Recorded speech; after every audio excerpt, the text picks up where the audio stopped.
Avrupa, savaşların, kıtlığın ve sefaletin pençesinde. Ancak Hristiyan dünyası için asıl tehdit, uzak diyarlarda, Doğu'nun yükselen gücünde saklıydı.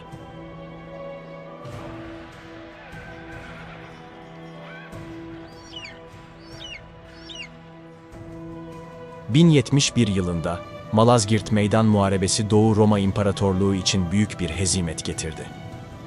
Türkler, çok kısa sürede Anadolu'nun büyük bir kısmını ele geçirdi. Bir zamanlar Roma'nın kalbi olan topraklar artık Selçukluların kontrolündeydi.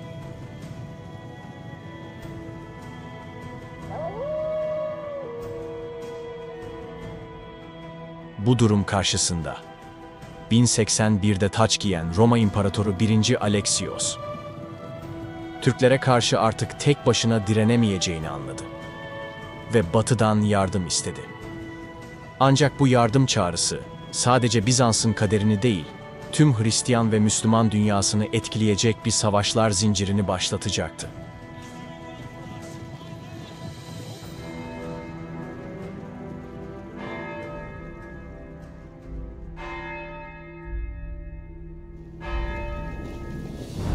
İmparatorun bu talebi, Papa II. Urban'ın eline büyük bir koz sundu. 1095 yılında Fransa'nın Clermont şehrinde Papa II. Urban devasa bir kalabalığın önünde kürsüye çıktı. Ateşli bir konuşma yaptıktan sonra Haçlı Savaşları'nın başlangıcını ilan etti ve kısa süre sonra tüm Haçlıların sembolü olacak o sözleri haykırdı. Tanrı bunu istiyor.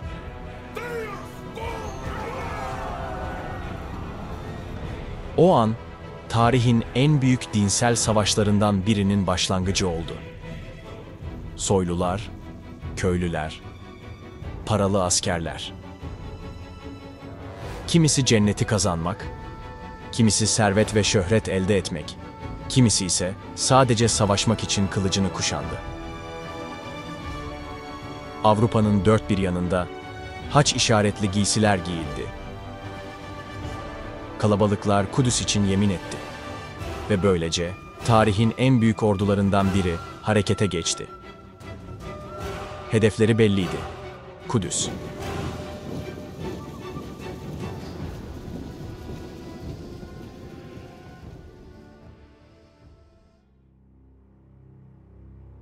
Tarihler 1096'yı gösterdiğinde ilk Haçlı grupları Konstantinopolis'e ulaştı.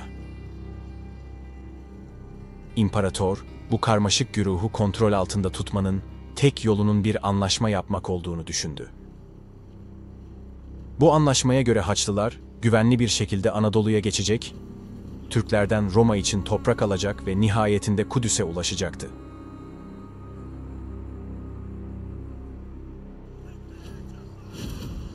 Anadolu'ya adım atan Haçlıların ilk hedefi, Selçuklu Sultanı 1. Kılıç Arslan'ın başkenti İznik oldu.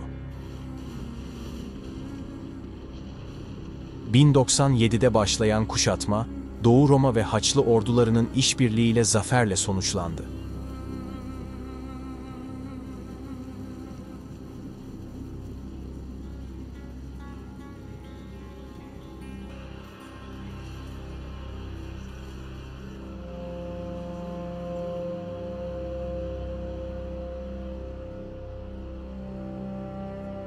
Ancak bu zaferin ardından İznik, Haçlılara değil, Doğu Roma'ya bırakıldı. Bu durum, Haçlı liderleri arasında ilk büyük kırılmayı yarattı. Bizans İmparatorunun niyetinden şüphe duyan Haçlılar, Romalılardan ayrılıp yollarına tek başlarına devam etme kararı aldı. Ama Anadolu, bu yabancılar için bir ölüm tuzağıydı. Başkentini kaybeden Sultan Kılıç Arslan, Dorileon Muharebesi'nde Haçlıların tekrar karşısına çıktı. Ani bir baskın düzenleyen sultan, Haçlıların ani refleks vermesi ve kalabalık olmasıyla çekilmek zorunda kaldı. Haçlılar ise kayıplar verse de yollarına devam etti. Ancak onların en büyük düşmanı ne Türklerdi, ne de kılıçlardı. Açlık, susuzluk ve hastalık, Anadolu geçişini bir ölüm yolculuğuna çevirmişti. Ama her şeye rağmen ilerlediler. Ve 1098 yılında hayatta kalanlar Suriye sınırındaki Antakya Kalesi'ne ulaştı. Antakya, Doğu'nun en güçlü kalelerinden biriydi. Selçuklu valisi, Yağısıyan'ın kontrolündeki şehir, Haçlıları sert bir direnişle karşıladı. Ancak kuşatma uzadıkça, saldıran taraf için zorluklar büyümeye başladı. Açlık ve hastalık, Haçlı ordusunu kırıp geçiriyor. Askerler birer birer düşüyordu. Umut tükenmek üzereydi. Tam pes etmek üzerelerken beklenmedik bir olay gerçekleşti. Şehirdeki bir Ermeni muhafız sur kapılarını Haçlılara açtı. Gece karanlığında sessizce içeri sızan Haçlılar kısa sürede kontrolü ele geçirdi. Antakya düştü. Şehir, tarihin en korkunç katliamlarından birine sahne oldu.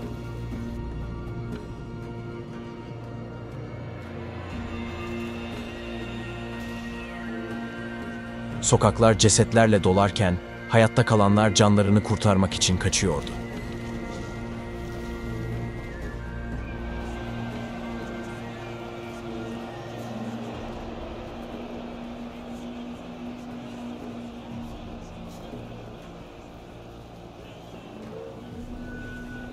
Artık Haçlıların önünde tek bir hedef kalmıştı. Kudüs. 1099 yılının Haziran ayında Haçlılar Kudüs önlerine ulaştı. Çağlar boyunca uğruna savaşlar verilen kutsal şehir, şimdi kılıçların gölgesinde bekliyordu. Tarih, en kanlı savaşlarından birine tanıklık etmek üzereydi.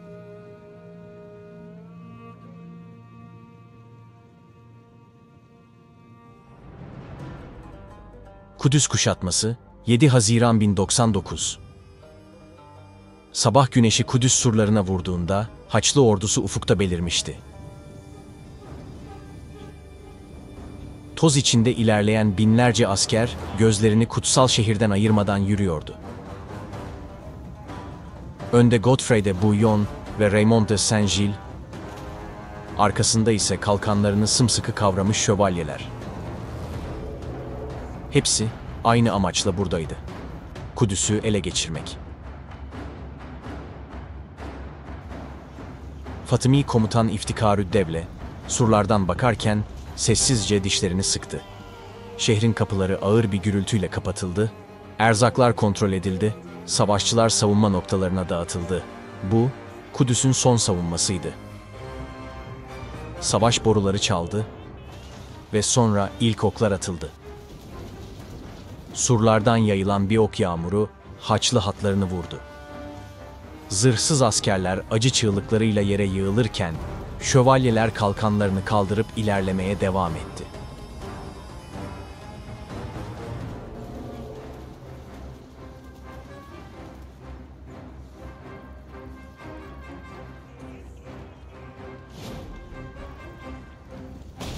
Merdivenler duvarlara dayandı, ilk dalga tırmanmaya başladı. Ancak Kudüs'ün savunucuları tetikteydi. Surların üzerinden kaynar yağ dökülüyor, büyük taşlar atılıyor, mızraklar yukarı çıkan askerleri delip geçiyordu. Bazıları zirveye ulaştığında kılıçlarını bile çekemeden aşağı itildiler. Aşağıda arkadaşlarının üzerine düşen bedenler kan ve kemik yığınları oluşturuyordu.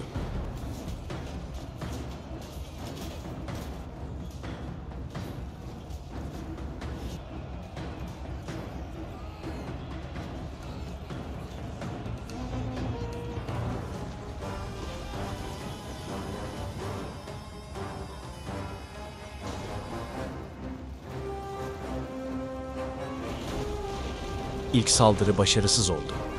Merdivenler devrildi, Haçlılar geri çekilmek zorunda kaldı. Ancak bu sadece başlangıçtı. Kudüs için verilen savaş daha yeni başlıyordu.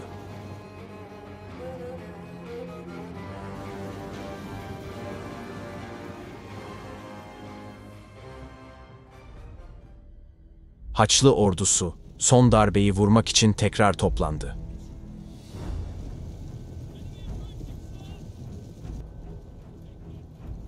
Godfrey de Bouillon ve Raymond de Saint-Gilles'in yönettiği kuleler, yavaş ama kararlı adımlarla kuzey ve güney surlarına doğru ilerledi.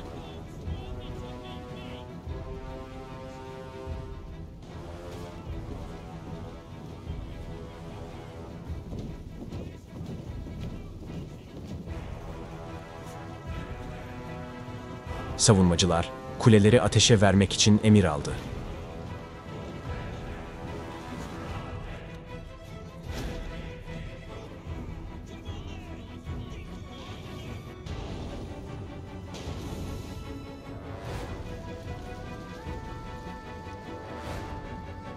Yağ dolu kazanlar hazırlandı, alevler içinde yanan oklar kulelere doğru fırlatıldı.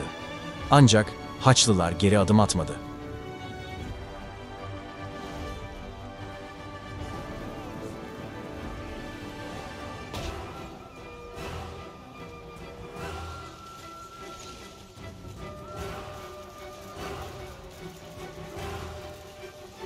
Surlarda kaos büyüyordu. Kılıçlar ve mızraklar çarpışıyor. Haçlılar merdivenlerle yukarı tırmanırken savunmacılar onları aşağı itiyordu.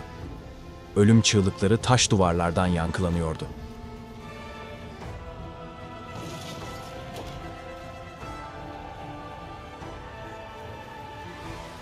Haçlılardan bazıları surların üzerinden içeri sızmayı başardı. Ancak Müslüman savaşçılar onları dar geçitlerde karşıladı. Kısa ama şiddetli çarpışmalar başladı. Her iki tarafta ölümüne savaşıyordu. Godfrey de Bouillon'un birlikleri kuzeyde ilerlerken, Raymond de Saint-Gilles'in askerleri güneyde baskıyı artırıyordu. Kuzeyde kritik bir gelişme yaşandı. Godfrey de Bouillon'un birlikleri kuşatma kulelerini surlara kadar getirmeyi başardı. Ve ilk şövalyeler surların üzerine çıktı.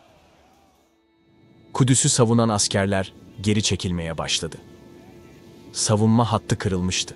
Kapılar açıldı ve Haçlılar kılıçlarını çekerek Kudüs'e akın etti.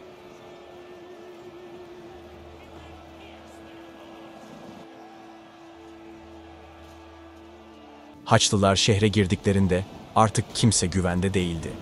Kiliselere, camilere, pazar yerlerine, evlere girerek önlerine çıkan herkesi öldürdüler.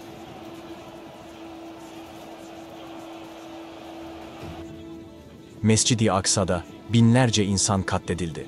Bazı tarihçiler, şehrin dar sokaklarında akan kanların küçük gölcükler oluşturduğunu yazdı. Bir Haçlı kronikçisi bu vahşeti şu sözlerle aktarıyordu. Öyle bir katliam oldu ki, kılıçlarımızın kanla kaplanmasından yorgun düştük. Kudüs, tarihin en kanlı günlerinden birini yaşıyordu.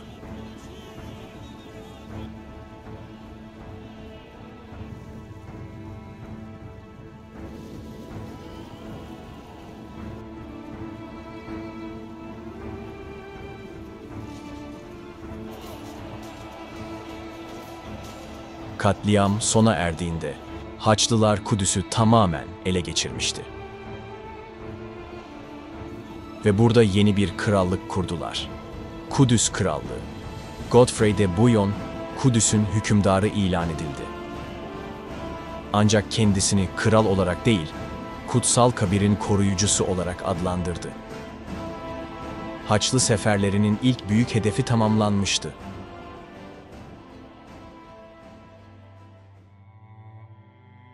Ancak bu zafer Haçlılar için kalıcı olmayacaktı. Çünkü yaklaşık bir asır içinde toparlanan Müslümanlar güçlü bir liderin etrafında birleşecek ve tarih yeniden yazılacaktı.